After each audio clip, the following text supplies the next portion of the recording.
it, occasionally I have done it, consciously, by way of expressing a wish or a prayer. And sometimes I write to them that this is only a wish, don't take it differently. But in those cases too, more often than not, it is the same sex. But then you can't decide positively. The MLBs should not start taking a stance,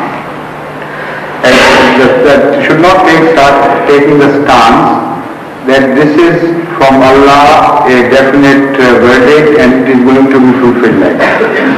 They must first ask me before starting on this course why I did it.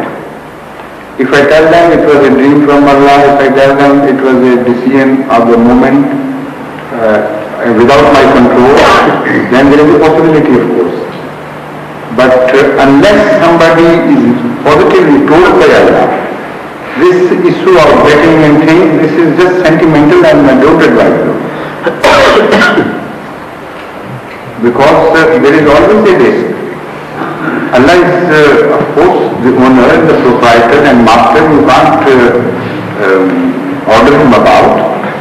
If he doesn't desire to fulfill your wish, he is at liberty to do that.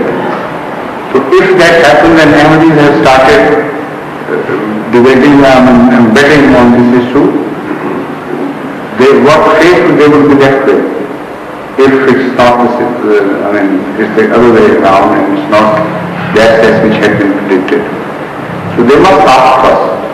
They shouldn't make that mistake of claiming and asserting that this is what's going to happen.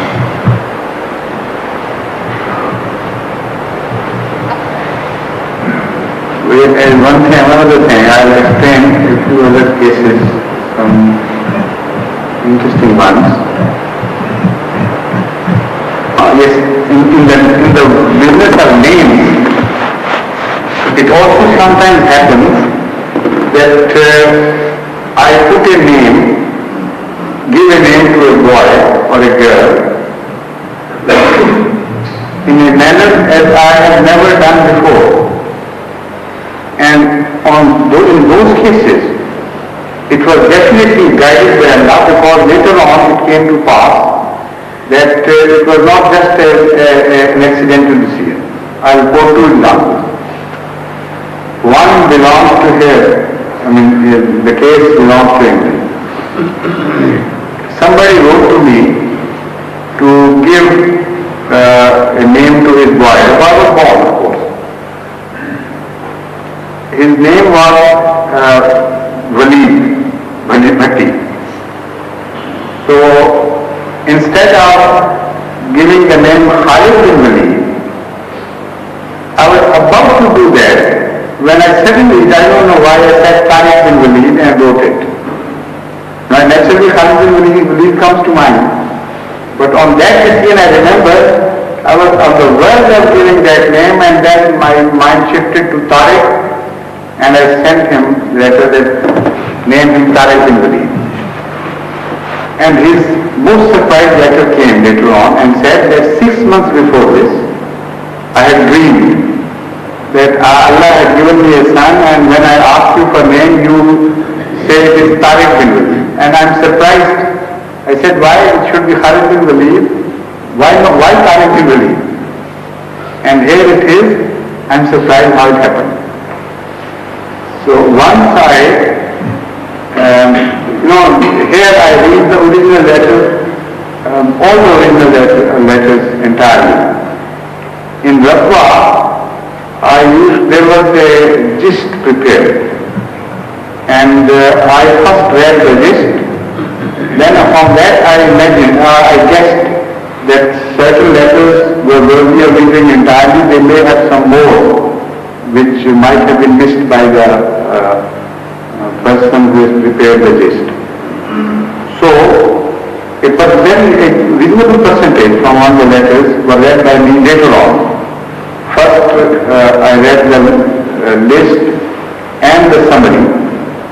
Then I shifted to the letters which I had marked and then read them. So in one case, somebody had written to me that a boy was born to her daughter, or perhaps son, I don't remember. And she wants me to give a name. Now that was in the summary, nothing more. So that time I gave him a name which I had never given to anyone else before. That was the first time that name was given. And then I turned to the original letter and read it, and that part had been missed by the person who had prepared the summary. That was most surprising. The woman had written that it is up to you to give any name, but in a dream I had seen these two names. So please, I should prefer it to be one of the two. And that was one of the two. It was not an ordinary name. The combination was extraordinary, as I have told you. I told the private secretary to check the list, and he told me later on, after checking the list, that never before had this name been given to anybody. What was the name of that person? I don't remember, otherwise I could have told you. You can write to Mangla Sahib and find out, because that was a very interesting case. After that perhaps I have been giving, but never before that.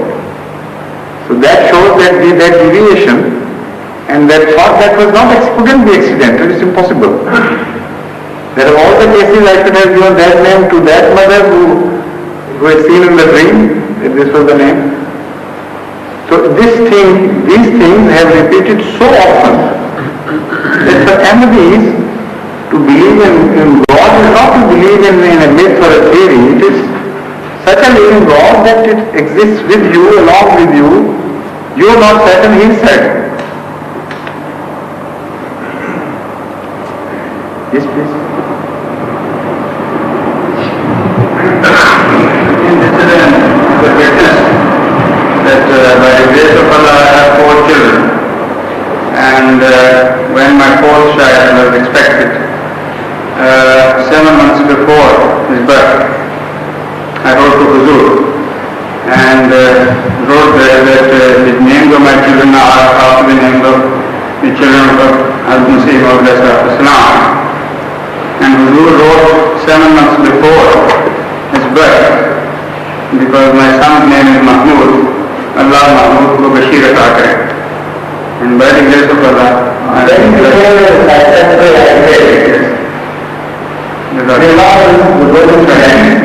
when I gave that name, it was in the form of a prayer. And at that instant when I was praying, and many times it happened, I was almost sure that this is going to happen. No? So how is that Bashir?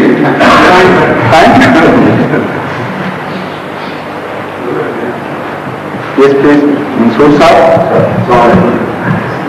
The knowledge of honesty is contradictory to Islam or not? It depends on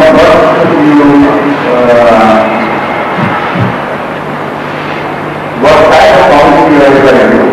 It all depends. There could be a part of honesty which may not be contradictory to Islam. And some aspects of them is honesty are positively contradictory. So I wonder what you have in mind. Nothing difficult at this stage. I'll explain. If by palmistry it is said that there are certain lines on the hand which tell of a fixed future,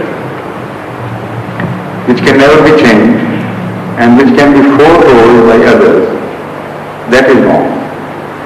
That is totally wrong. Because we have seen things having been changed by prayers, and that type of fixed future is not the Islamic concept of decree or fate. So because it contradicts the Islamic concept, automatically it is contradictory to Islam.